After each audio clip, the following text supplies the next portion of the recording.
All right, welcome to another installment of the Fragments of Silicon reviews.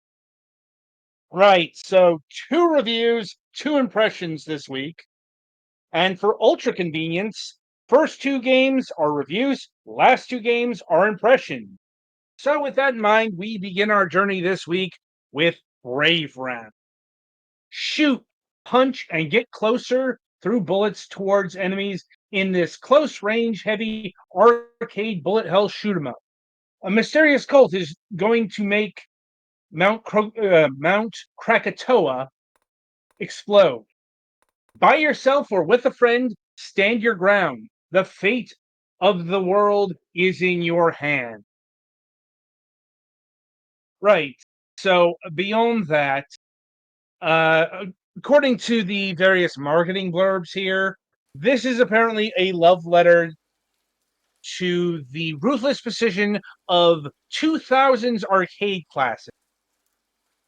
Mechanically, this reminds me most of the Castle of Shinigami series. Anyone else play that? No. I didn't I go to guess arcades. I have this. I have it the first game on Steam. Mm. Like, didn't have that one in arcades. The local arcade did have Mars Matrix, which is still kind of in the between area of 90s shooters to 2000s. The more specifically, this reminds me of a 2000s doujin shmup. It's in the art style. Mm-hmm. Like the game just looks very fan arty. Mm-hmm. I guess is the best way to put it. Like this is some very. I'm trying to trying to use the right word without sounding insulting. Mm-hmm. Like not unprofessional or anything like that, but just very, you know, amateur. Mm-hmm. Um, Amateur in a nice like way, not like, right.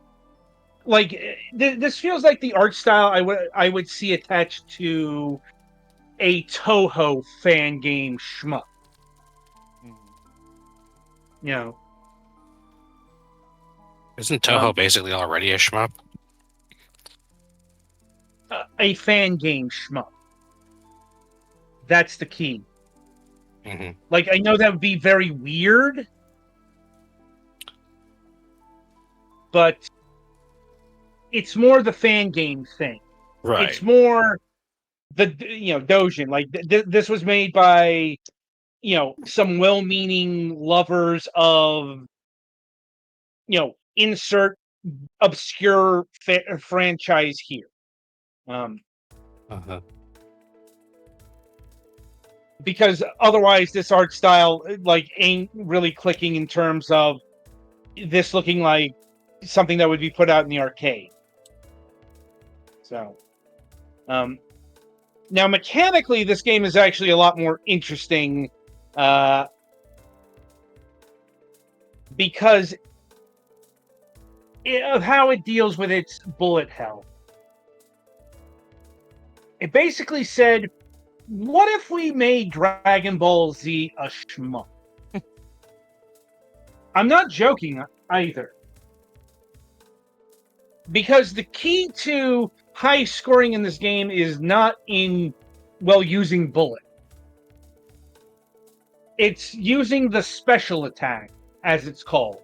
I.e., you got close range punches that destroy bullets and eventually go into a spam combo, like you would see in Dragon Ball Z. It's actually really unique. Like I can't really place another shmup that uses this kind of mechanics. Everything else is much more by the book.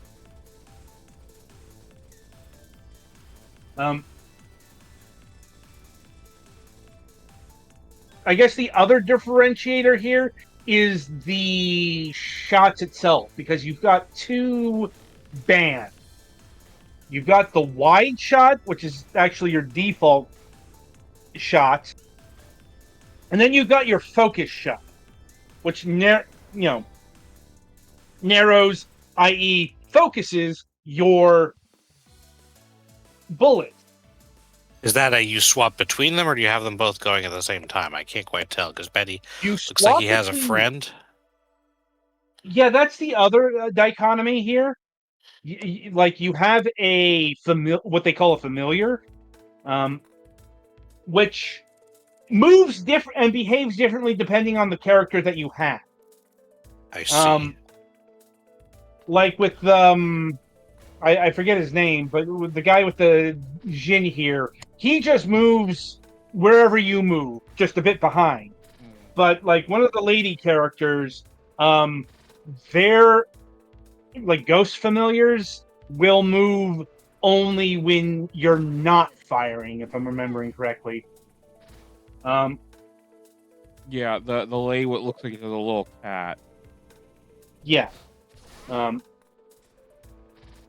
So yeah, already we can see there's a lot of intricacies going It on looks like here the beneath lady the with surface. the big axe, her movement slightly offset yours. Yeah. And that in itself is fairly non-standard. The fact that you are using human avatars rather than spaceships. Again, Toho did it, but Right. Not just Toho, but like I remember specifically this SNK shmup that came out about 15 years ago that looked like this with characters flying in the air as well. So not unprecedented. It's more in the deeper details where you can see the particular shine.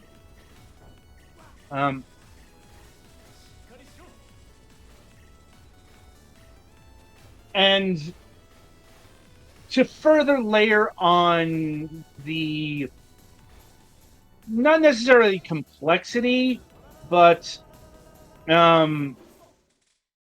because there's free mode. What Penny was showing off was practice mode, but there's also arcade mode, which is your pretty standard shmup layout. You've got to get through 5 stages, fight bosses, dodge bullets. Oh, by the way, this game is actually a good tool to use to get better at shmups, because it's got some techniques that are unique to it, I will admit. But like, for example, dodging. This game will actually teach you how to shmup dodge. Like, it'll apparently actually show King you. of Fighters Sky Stage. That's There's the a one. vertical shooter where you're literally just King of Fighters characters.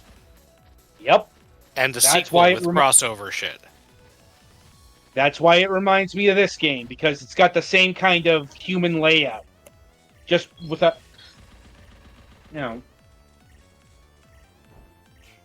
Anyway, getting back to what I was saying, like, this game lays out how you dodge. And it even gives you the Japanese terms for it, like the micro dodging, i.e., you tap the D-pad slightly to get to deal with guiding bullets, and then there's the swaying, weaving dodging. When you got the patterns going. It's all, like, anyway, getting back to the scoring system here, you have to do all this because scoring is rank, and rank gives you a whole bunch of things depending on the mode. Oh right, I forgot to almost mention story mode.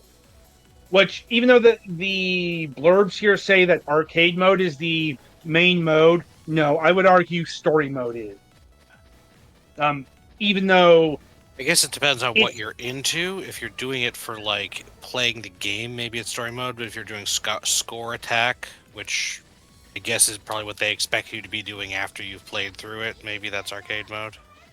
well, it's because there's more meat in story mode. Like, okay, it does the bite-sized challenge room thing that the practice mode does, except it's got it wraps around a story, a different story than the arcade mode, by the way. But also, um, you have to unlock challenges via either score or other parameters. You get stars, and then you upgrade your avatar. Like I said, I call it the main mode just because it's more involved than arcade. To be clear, I Like, agree with you. I'm just trying to think about why they would say that. probably due to tradition, you know, because arcade mode is your traditional main mode. Mm-hmm. And, while this game is making some very interesting deviations away from traditional shmups, for the better, I would add, it's still very much wanting to honor the games of the past. Once again, it comes back to this blurb here. Inspired by 2000s video games and anime. So of course it's going to have some lock-in with that tradition. Personally, I'm not the biggest fan of shmups, especially Daikai Mura, but it's got its adherents. It's just they tend to be the most hardcore of niche audiences. I mean, it kind of comes with the territory because you need a lot of skill to master a game like and probably to compound on it further, you probably need to adjust your skills to get to the upper echelons of what this game is offering. Because if you play it like a traditional shmup, you're not going to get very far.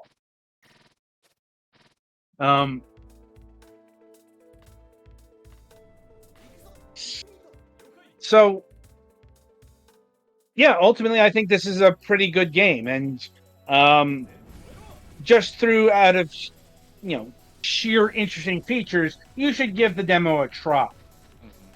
Can't really go a full recommend. Just more to do with the genre and the difficulty. But I think that you either know you're a fan of this or you're not. Right. Like, if you're not a fan, like, And you need plus, not there are apply. also enough free options, at least, to try and see if you are a fan of these type of games before you commit to even buying something like this. Yeah, right. Now, it's like, if you are a fan of this kind of hardcore shmup, I definitely say give the demo a try, because you may either find your new favorite game or you're going to bounce off this hard. Right. Once again, you know, I know hardcore shmup fans are very particular about these things, especially in the minute detail. Mm-hmm. Like, I remember when Ikaruga was ported to the Xbox Live Arcade, there was a change that was done with that version that made all the super hardcore players mad. So, like a typical Tuesday. Yeah, But my point is, yeah, this doesn't play like a treasure shmup. This doesn't play like a cave shmup. It's definitely its own beast. Mm. And if you come to it in those terms, um, I think you'll be able to wring out a bunch more enjoyment than if you want a shmup experience that plays well completely like a traditional shmup experience. Because there really isn't getting around the special mechanics. Hmm. Anyway, so with that in mind, that brings us to pricing. This game will cost you $15, which on the level of shmups that are hardcore, this is eminently reasonable. Hmm. In fact, I think more reasonable than usual because there's a lot of content here. Not just like content that's, what if main mode, but plus score attack, time attack, that sort of thing. There's actually 2 meaty modes. Hmm. Instead of, okay, we have the clear main mode and stuff that is very clearly side content. Unless you're running a fucking caravan. 10 brownie points if you get that reference. Yeah, and it's also got the soundtrack for $7. Honestly, I think the soundtrack's the weakest part of this. In that, I can't remember a goddamn thing about the soundtrack. Wasn't bad, but honestly, for a shmup soundtrack to be this unmemorable, that's a bad sign. Hmm. So, right then. So, any other questions, comments, or concerns over Brave Round? I can't think of anything. Yeah, no, I'm good. Okay, then. So, that'll about do it for this game. Be sure to tune in after the break, as Petty will be reviewing Exo Rally Championship.